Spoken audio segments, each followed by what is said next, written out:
नमस्कार इसलिए भी कह रहा हूं कि 100 करोड़ वैक्सीन डोज के बाद आज देश नए उत्साह, नई ऊर्जा से आगे बढ़ रहा है। हमारे वैक्सीन कार्यक्रम की सफलता भारत के सामर्थ्य को दिखाती है, सबके प्रयास के मंत्र की शक्ति को दिखाती है। साथियों, 100 करोड़ वैक्सीन डोज का आंकड़ा बहुत बड़ा जरूर है, लेकिन इससे लाखों छोटी छोटी प्रेरक और गर्व से भर देने वाली अनेक अनुभव, अनेक उदाहरण जुड़े हुए हैं। बहुत सारे लोग पत्र लिखकर मुझसे पूछ रहे हैं कि वैक्सीन की शुरुआत के साथ ही कैसे मुझे यह विश्वास हो गया था कि इस अभियान को इतनी बड़ी सफलता मिलेगी। मुझे ये दृढ़ विश्वास इसलिए था क्योंकि मैं अपने देश, अपने देश के लोगों की क्षमताओं से भली भांति परिचित हूं। मैं जानता था कि हमारे हेल्थ केयर वर्कर्स देशवासियों के टीकाकरण में कोई कोर कसर नहीं छोड़ेंगे। हमारे स्वास्थ्य कर्मियों ने अपने अथक परिश्रम और संकल्प से एक नई मिसाल पेश की। उन्होंने इनोवेशन के साथ अपने दृढ़ निश्चय से मानवता की सेवा का एक नया मानदंड स्थापित किया। उनके बारे में अनगिनत उदाहरण है जो बताते हैं कि कैसे उन्होंने तमाम चुनौतियों को पार करते हुए अधिक से अधिक लोगों को सुरक्षा कवच प्रदान किया। हमने कई बार अखबारों में पढ़ा है, बाहर भी सुना है कि इस काम को करने के लिए हमारे इन लोगों ने कितनी मेहनत की है। एक से बढ़कर एक अनेक प्रेरक उदाहरण हमारे सामने है। मैं आज मन की बात के श्रोताओं को उत्तराखंड के बागेश्वर की एक ऐसी ही एक हेल्थ वर्कर पूनम नौटियाल जी से मिलवाना चाहता हूं। साथियों, ये बागेश्वर उत्तराखंड की उस धरती से है जिस उत्तराखंड ने 100% पहला डोज लगाने का काम पूरा कर दिया है। उत्तराखंड सरकार भी इसके लिए अभिनंदन की अधिकारी है, क्योंकि बहुत दुर्गम क्षेत्र है, कठिन क्षेत्र है। वैसे ही हिमाचल ने भी ऐसी कठिनाइयों में 100% डोज का काम कर लिया है। मुझे बताया गया है कि पूनम जी ने अपने क्षेत्र के लोगों के वैक्सीनेशन के लिए दिन रात मेहनत की है। पूनम जी नमस्ते। सर प्रणाम। पूनम जी अपने बारे में बताइए जरा देश के श्रोताओं को।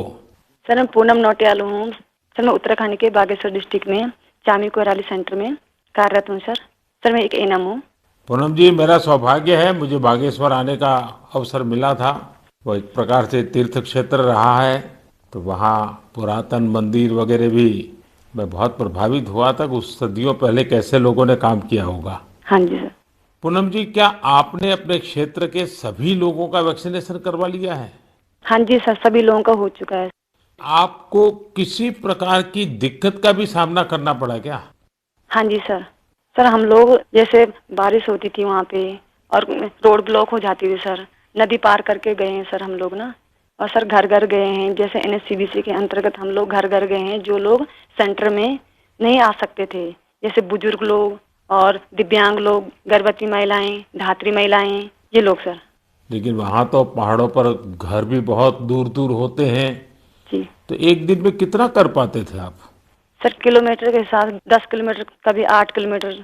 खैर, ये जो तराई में रहने वाले लोग हैं उनको ये समझ नहीं आएगा कि 8-10 किलोमीटर क्या होता है। मुझे मालूम है पहाड़ के 8-10 किलोमीटर मतलब पूरा दिन चला जाता है। हाँ जी। लेकिन एक दिन में, क्योंकि बड़ा मेहनत का काम है और वैक्सीनेशन का सारा सामान उठा करके जाना, आपके साथ कोई सहायक रहते थे कि नहीं? हाँ जी, टीम मेंबर हम लोग 5 लोग रहते सर ना। हाँ। तो उसमें डॉक्टर हो गए, फिर एएनएम हो गई, फार्मासिस्ट हो गए, आशा हो गई और डाटा एंट्री ऑपरेटर हो गए। अच्छा, वो डाटा एंट्री वहाँ कनेक्टिविटी मिल जाती थी या फिर बागेश्वर आने के बाद करते थे? सर कहीं कहीं मिल जाती है, कहीं कहीं बागेश्वर आने के बाद करते थे हम लोग। अच्छा, मुझे बताया गया है पूनम जी कि आपने आउट ऑफ द वे जाकर लोगों का टीका लगवाया। ये क्या कल्पना आई आपके मन में, विचार कैसे आया और कैसे किया आपने? हम लोगों ने, पूरी टीम ने संकल्प लिया था कि हम लोग एक भी व्यक्ति छूटना नहीं चाहिए, हमारे देश से कोरोना बीमारी दूर भागनी चाहिए। मैंने और आशा ने मिलकर प्रत्येक व्यक्ति के हम लोगों ने गांव वाइज ड्यू लिस्ट बनाई। फिर उसके हिसाब से जो लोग सेंटर में आए उनको सेंटर में लगाया। फिर हम लोग घर घर गए हैं सर। फिर उसके बाद जो लोग छूटे हुए थे, जो लोग नहीं आ पाते सेंटर में। अच्छा, लोगों को समझाना पड़ता था? हाँ जी, समझाया। हाँ जी। लोगों का उत्साह है अभी भी वैक्सीन लेने का? हाँ जी सर, हाँ जी। अब तो सर लोग समझ गए हैं। फर्स्ट में बहुत दिक्कत हुई हम लोगों को समझाना पड़ता था कि ये जो वैक्सीन है सुरक्षित है और असरदार है। हम लोग भी लगा चुके हैं तो हम लोग तो ठीक हैं, आपके सामने हैं। और हमारे स्टाफ ने सबने लगा लिया है तो हम लोग ठीक हैं। कहीं पर वैक्सीन लगने के बाद किसी की शिकायत आई बाद में? नहीं नहीं सर, ऐसा कुछ नहीं हुआ। कुछ नहीं हुआ? जी। सबको संतोष था हाँ जी। कि ठीक हो गया? हाँ जी। चलिए, आपने बहुत बड़ा काम किया है और मैं जानता हूँ ये पूरा क्षेत्र कितना कठिन है। और पैदल चलना, पहाड़ों पे, एक पहाड़ पे जाओ फिर नीचे उतरो फिर दूसरे पहाड़ पे जाओ, घर भी दूर दूर, उसके बावजूद भी आपने इतना बढ़िया काम किया है। धन्यवाद सर, मेरे सौभाग्य सर आपसे बात हुई मेरी। आप जैसे लाखों हेल्थ वर्कर्स ने, उनके परिश्रम की वजह से ही भारत 100 करोड़ वैक्सीन डोज का पड़ाव पार कर सका है। आज मैं सिर्फ आपका ही आभार व्यक्त नहीं कर रहा हूं, बल्कि हर उस भारतवासी का आभार व्यक्त कर रहा हूं जिसने सबको वैक्सीन, मुफ्त वैक्सीन अभियान को इतनी ऊंचाई दी, कामयाबी दी। आपको, आपके परिवार को मेरी बहुत बहुत शुभकामनाएं। मेरे प्यारे देशवासियों, आप जानते ही हैं कि अगले रविवार 31 अक्टूबर को सरदार पटेल जी की जन्म जयंती है। मन की बात के हर श्रोता की तरफ से और मेरी तरफ से मैं लौह पुरुष को नमन करता हूं। साथियों, 31 अक्टूबर को हम राष्ट्रीय एकता दिवस के रूप में मनाते हैं। हम सभी का दायित्व है कि हम एकता का संदेश देने वाली किसी न किसी गतिविधि से जरूर जुड़े। आपने देखा होगा, हाल ही में गुजरात पुलिस ने कच्छ के लखपत किले से स्टैच्यू ऑफ यूनिटी तक बाइक रैली निकाली है। त्रिपुरा पुलिस के जवान तो एकता दिवस मनाने के लिए त्रिपुरा से स्टैच्यू ऑफ यूनिटी तक बाइक रैली कर रहे हैं। यानी पूरब से चलकर पश्चिम तक देश को जोड़ रहे हैं। जम्मू कश्मीर पुलिस के जवान भी उरी से पठानकोट तक ऐसी ही बाइक रैली निकालकर देश की एकता का संदेश दे रहे हैं। मैं इन सभी जवानों को सैल्यूट करता हूं। जम्मू कश्मीर के ही कुपवाड़ा जिले की कई बहनों के बारे में भी मुझे पता चला है। ये बहनें कश्मीर में सेना और सरकारी दफ्तरों के लिए तिरंगा सिलने का काम कर रही हैं। ये काम देशभक्ति की भावना से भरा हुआ है। मैं इन बहनों के जज्बे की सराहना करता हूं। आपको भी भारत की एकता के लिए, भारत की श्रेष्ठता के लिए कुछ न कुछ जरूर करना चाहिए। देखिएगा, आपके मन को कितनी संतुष्टि मिलती है। साथियों, सरदार साहब कहते थे कि हम अपने एकजुट उद्यम से ही देश को नई महान ऊंचाइयों तक पहुंचा सकते हैं। अगर हम में एकता नहीं हुई तो हम खुद को नई नई विपदाओं में फंसा देंगे। यानी राष्ट्रीय एकता है तो ऊंचाई है, विकास है। हम सरदार पटेल जी के जीवन से, उनके विचारों से बहुत कुछ सीख सकते हैं। देश के सूचना और प्रसारण मंत्रालय ने भी हाल ही में सरदार साहब पर एक पिक्टोरियल बायोग्राफी भी पब्लिश की है। मैं चाहूंगा कि हमारे सभी युवा साथी इसे जरूर पढ़ें। इससे आपको दिलचस्प अंदाज में सरदार साहब के बारे में जानने का अवसर मिलेगा। प्यारे देशवासियों, जीवन निरंतर प्रगति चाहता है, विकास चाहता है, ऊंचाइयों को पार करना चाहता है। विज्ञान भले ही आगे बढ़ जाए, प्रगति की गति कितनी ही तेज हो जाए, भवन कितने ही भव्य बन जाए, लेकिन फिर भी जीवन अधूरापन अनुभव करता है। लेकिन जब इनमें गीत, संगीत, कला, नाट्य, नृत्य, साहित्य जुड़ जाता है तो इनकी आभा, इनकी जीवंतता अनेक गुना बढ़ जाती है। एक प्रकार से जीवन को सार्थक बनना है तो ये सब होना भी उतना ही जरूरी होता है। इसलिए ही कहा जाता है ये सभी विधाएं हमारे जीवन में एक कैटलिस्ट का काम करती है, हमारी ऊर्जा बढ़ाने का काम करती है। मानव मन के अंतर्मन को विकसित करने में, हमारे अंतर्मन की यात्रा का मार्ग बनाने में भी गीत, संगीत और विभिन्न कलाओं की बड़ी भूमिका होती है। और उनकी एक बड़ी ताकत ये होती है कि इन्हें न समय बांध सकता है, न सीमा बांध सकती है और न ही मत मतांतर बांध सकता है। अमृत महोत्सव में भी अपनी कला, संस्कृति, गीत, संगीत के रंग अवश्य भरने चाहिए। मुझे भी आपकी तरफ से अमृत महोत्सव और गीत संगीत कला की इस ताकत से जुड़े ढेरों सुझाव आ रहे हैं। ये सुझाव मेरे लिए बहुत मूल्यवान है। मैंने इन्हें संस्कृति मंत्रालय को अध्ययन के लिए भेजा था। मुझे खुशी है कि मंत्रालय ने इतने कम समय में इन सुझावों को बड़ा गंभीरता से लिया और उस पर काम भी किया। इन्हीं में से एक सुझाव है देशभक्ति के गीतों से जुड़ी प्रतियोगिता। आजादी की लड़ाई में अलग अलग भाषा, बोली में देशभक्ति के गीतों और भजनों ने पूरे देश को एकजुट किया था। अब अमृतकाल में हमारे युवा देशभक्ति के ऐसे ही गीत लिखकर इस आयोजन में और ऊर्जा भर सकते हैं। देशभक्ति के गीत मातृभाषा में हो सकते हैं, राष्ट्रभाषा में हो सकते हैं और अंग्रेजी में भी लिखे जा सकते हैं। लेकिन ये जरूरी है कि ये रचनाएं नए भारत की नई सोच वाली हो, देश की वर्तमान सफलता से प्रेरणा लेकर भविष्य के लिए देश को संकल्पित करने वाली हो। संस्कृति मंत्रालय की तैयारी तहसील स्तर से राष्ट्रीय स्तर तक इससे जुड़ी प्रतियोगिता कराने की है। साथियों, ऐसे ही मन की बात के एक श्रोता ने सुझाव दिया है कि अमृत महोत्सव को रंगोली कला से भी जोड़ा जाना चाहिए। हमारे यहाँ रंगोली के जरिए त्योहारों में रंग भरने की परंपरा तो सदियों से है। रंगोली में देश की विविधता के दर्शन होते हैं। अलग अलग राज्यों में अलग अलग नामों से अलग अलग थीम पर रंगोली बनाई जाती है। इसलिए संस्कृति मंत्रालय इससे भी जुड़ा एक नेशनल कंपटीशन करने जा रहा है। आप कल्पना करिए, जब आजादी के आंदोलन से जुड़ी रंगोली बनेगी, लोग अपने द्वार पर, दीवार पर किसी आजादी के मतवाले का चित्र बनाएंगे, आजादी की इस घटना को रंगों से दिखाएंगे, तो अमृत महोत्सव का भी रंग और बढ़ जाएगा। साथियों, एक और विधा हमारे यहाँ लोरी की भी है। हमारे यहाँ लोरी के जरिए छोटे बच्चों को संस्कार दिए जाते हैं, संस्कृति से उनका परिचय करवाया जाता है।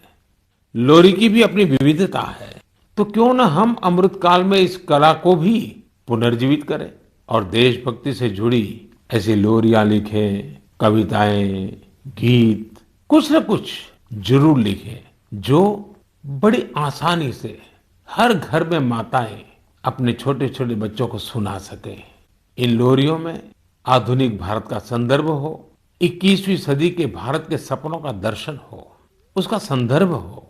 आप सब श्रोताओं के सुझाव के बाद मंत्रालय ने इससे जुड़ी प्रतियोगिता भी कराने का निर्णय लिया है। साथियों, ये तीनों प्रतियोगिताएं 31 अक्टूबर को सरदार साहब की जयंती से शुरू होने जा रही हैं। आने वाले दिनों में संस्कृति मंत्रालय इससे जुड़ी सारी जानकारी देगा। ये जानकारी मंत्रालय की वेबसाइट पर भी रहेगी और सोशल मीडिया पर भी दी जाएगी। मैं चाहूंगा कि आप सभी इससे जुड़े, हमारे युवा साथी जरूर इसमें अपनी कला का, अपनी प्रतिभा का प्रदर्शन करें। इससे आपके इलाके की कला और संस्कृति भी देश के कोने कोने तक पहुंचेगी। आपकी कहानियां पूरा देश सुनेगा। प्यारे देशवासियों, इस समय हम अमृत महोत्सव में देश के वीर बेटे बेटियों को, उन महान पुण्य आत्माओं को याद कर रहे हैं। अगले महीने 15 नवंबर को हमारे देश के ऐसे ही महापुरुष, वीर योद्धा भगवान बिरसा मुंडा जी की जन्म जयंती आने वाली है। भगवान बिरसा मुंडा को धरती आबा भी कहा जाता है। क्या आप जानते हैं कि इसका अर्थ क्या होता है? इसका अर्थ है धरती पिता। भगवान बिरसा मुंडा ने जिस तरह अपनी संस्कृति, अपने जंगल, अपनी जमीन की रक्षा के लिए संघर्ष किया, वो धरती आबा ही कर सकते थे। उन्होंने हमें अपनी संस्कृति और जड़ों के प्रति गर्व करना सिखाया। विदेशी हुकूमत ने उन्हें कितनी धमकियां दी, कितना दबाव बनाया, लेकिन उन्होंने आदिवासी संस्कृति को नहीं छोड़ा। प्रकृति और पर्यावरण से अगर हमें प्रेम करना सीखना है तो उसके लिए भी धरती आबा भगवान बिरसा मुंडा हमारी बहुत बड़ी प्रेरणा है। उन्होंने विदेशी शासन की हर उस नीति का पुरजोर विरोध किया जो पर्यावरण को नुकसान पहुंचाने वाली थी। गरीबी और मुसीबत से घिरे लोगों की मदद करने में भगवान बिरसा मुंडा हमेशा आगे रहे। उन्होंने सामाजिक बुराइयों को खत्म करने के लिए समाज को जागरूक भी किया। उल गुलान आंदोलन में उनके नेतृत्व को भला कौन भूल सकता है। इस आंदोलन ने अंग्रेजों को झकझोर कर रख दिया था, जिसके बाद अंग्रेजों ने भगवान बिरसा मुंडा पर बहुत बड़ा इनाम रखा था। ब्रिटिश हुकूमत ने उन्हें जेल में डाला। उन्हें इस कदर प्रताड़ित किया गया कि 25 साल से भी कम उम्र में वो हमें छोड़ गए। वो हमें छोड़कर गए, लेकिन केवल शरीर से। जनमानस में तो भगवान बिरसा मुंडा हमेशा हमेशा के लिए रचे बसे हुए हैं। लोगों के लिए उनका जीवन एक प्रेरणा शक्ति बना हुआ है। आज भी उनके साहस और वीरता से भरे लोकगीत और कहानियां भारत के मध्य इलाके में बेहद लोकप्रिय हैं। मैं धरती आबा बिरसा मुंडा को नमन करता हूं और युवाओं से आग्रह करता हूं कि उनके बारे में और पढ़ें। भारत के स्वतंत्रता संग्राम में हमारे आदिवासी समूह के विशिष्ट योगदान के बारे में आप जितना जानेंगे उतनी ही गौरव की अनुभूति होगी।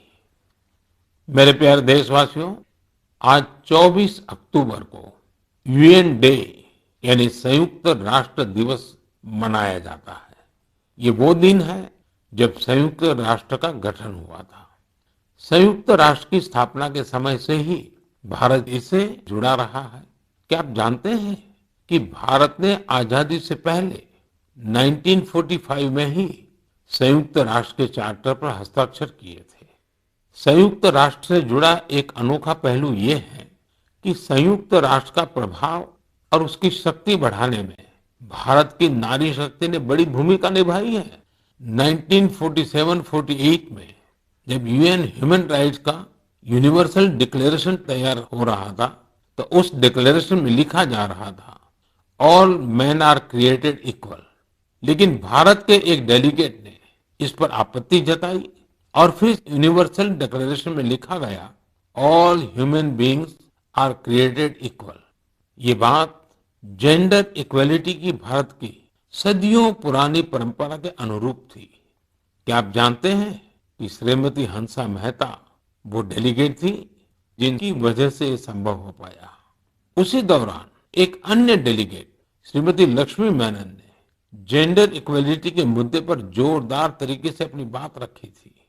यही नहीं, 1953 में श्रीमती विजया लक्ष्मी पंडित यूएन जनरल असेंबली की पहली महिला प्रेसिडेंट भी बनी थी।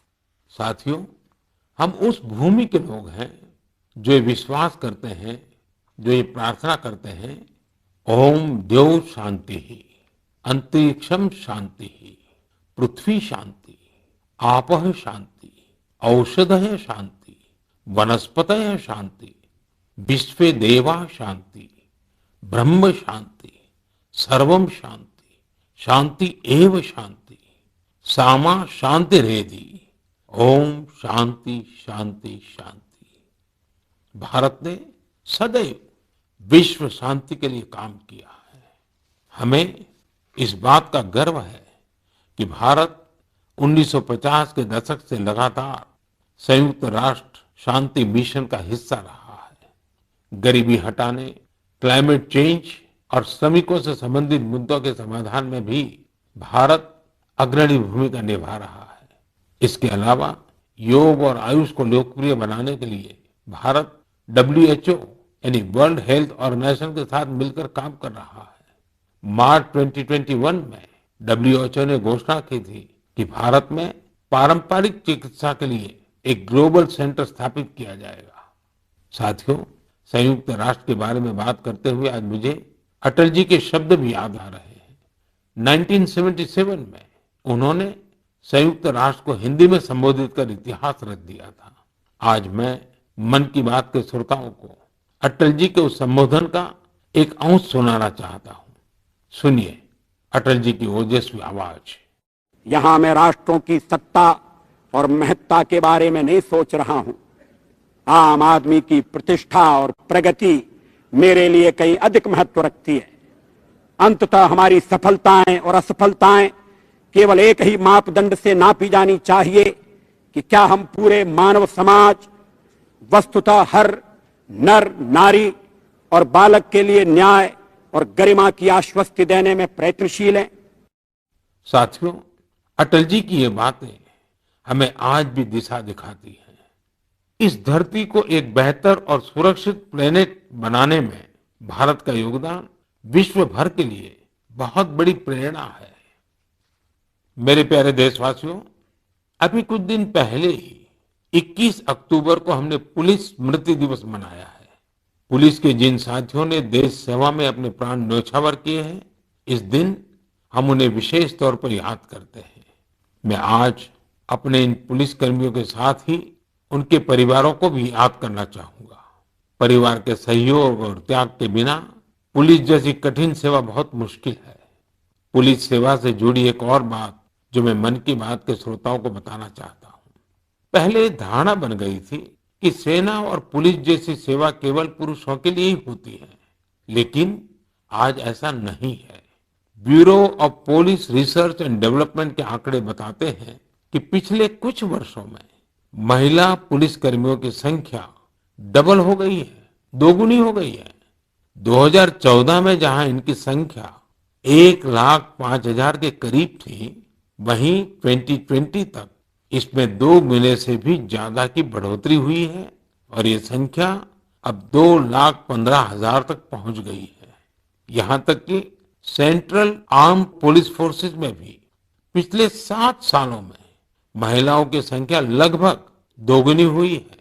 और मैं केवल संख्या की बात नहीं करता, आज देश की बेटियां कठिन से कठिन ड्यूटी भी पूरी ताकत और हौसले से कर रही है।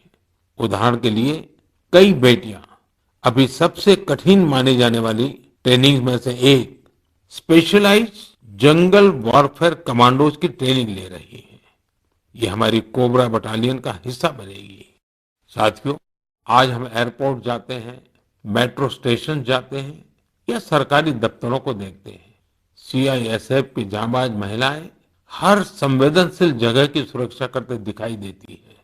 इसका सबसे सकारात्मक असर हमारे पुलिस बल के साथ साथ समाज के मनोबल पर भी पड़ रहा है।